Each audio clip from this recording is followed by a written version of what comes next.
Halo Besti, belajar lagi yuk.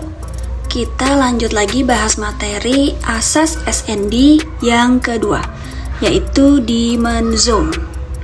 Oke, Luna akan terangkan secara basic dulu, biar yang belum ngerti apa itu supply and demand tetap bisa mengikuti materi kali ini. Untuk materi advance SND akan kita bahas di next video aja, oke? So, kayak video sebelumnya kita udah kenal supply zone yang ada dua macam. So, demand zone pun ada dua macam juga. Jadi sebenarnya konsepnya sama aja, tapi pattern dan decision point-nya berbeda. Ya, kalau supply kita fokus sell, kalau untuk demand kita akan fokus ke buy. Demand kita fokus buy aja. Oke. Jadi konsepnya sama, tapi patternnya berbeda, decision point-nya pun juga berbeda. Kalau ada price yang membuat penurunan, lalu dia bikin sideways atau base, dan dia membuat kenaikan balik, di situ kita akan pakai base ini sebagai entry point kita. Dan yang kedua, kita ada price membuat kenaikan, dan dia bikin sideways atau base dan dia melanjutkan kenaikan lagi.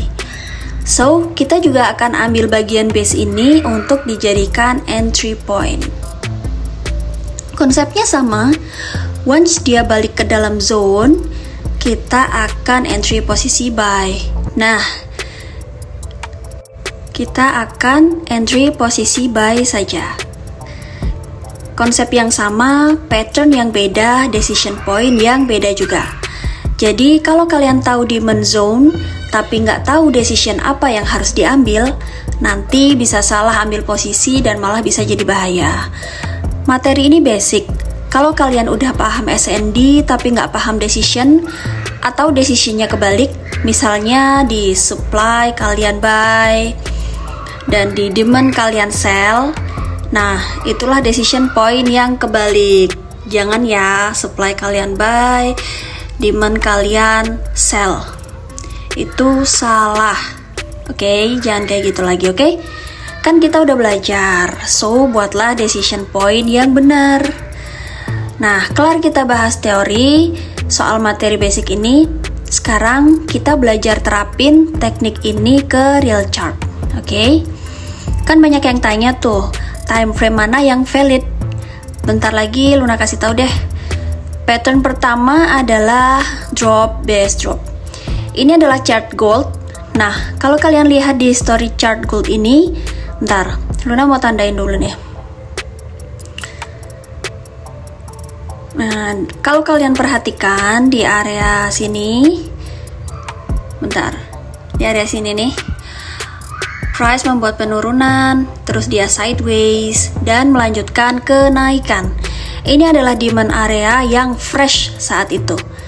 So, di sini kita ambil dan tandain base-nya sebagai zone untuk kita entry.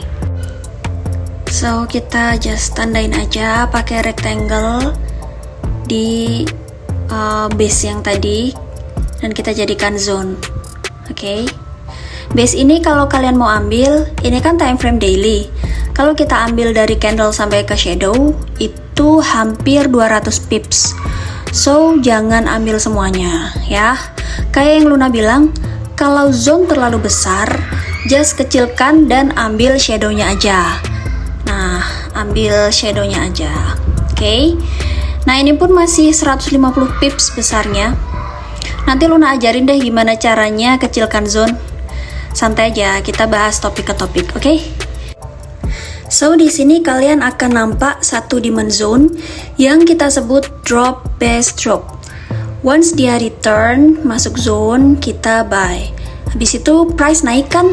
Simple aja, asal kalian mau belajar. Kenapa price naik? Salah satu faktornya adalah karena SND ini masih fresh. Artinya dia ini strong. Ini tadi kan fresh demand kan, kalau ada pullback pertama kali, kemungkinan besar dia akan reject dan price akan naik balik karena demand zone ini masih fresh, ya. Nah, harus ingat konsep SND. SND yang strong adalah SND yang tidak pernah disentuh. First time kena sentuh, kita bisa langsung entry. Namanya fresh SND. Makin fresh, makin strong. Kalau nggak fresh, ya nggak strong. Simple aja, basic aja. SND ini sama kayak konsep SNR. Nggak semua SND kita bisa entry, oke? Jadi harus tahu mana yang fresh dan mana yang strong. Dan pattern demand yang kedua adalah rally based rally. Nah, di chart ini kalau kalian perhatikan, price banyak buat rally based rally. So, kita tandain beberapa, oke? Luna tandain bagian yang shadow sini. Nah, bagian shadow sini. Di sini pun juga ada lagi di bawah. Luna tandain lagi. Di sini nih. Nah, Luna tandain 2 aja dulu deh. Nah, kelar ditandain, biar kalian paham, yuk Luna jelasin. So, ini adalah rally base rally. Oke, rally base rally. Jadi kita ambil base-nya, jadikan zone. So, inilah zone kita. Kalau kalian perhatikan, fresh demand zone, dia pasti strong. Ini adalah fresh demand zone. First time dia masuk balik, dia langsung reject. Ini kelihatannya aja kecil, padahal ini time frame daily. Dari sini ke sini udah lebih dari 150 pips kayaknya. Nah, inilah rally base rally. First time dia masuk langsung reject sampai ke atas. Mau nggak mau, SND yang strong, kalaupun mau break, dia pasti reject dulu. Contohnya kayak gini, kalau mau breakout pun dia udah break nih, dia pasti reject dulu. Nah, simple aja. Fresh supply and demand zone adalah strong zone. Makin fresh dia akan makin strong. Itu aja. Semoga kalian paham ya konsep asas supply and demand ini. Next, kita akan bahas topik yang lebih advance. Oke, bye-bye. Happy cuan.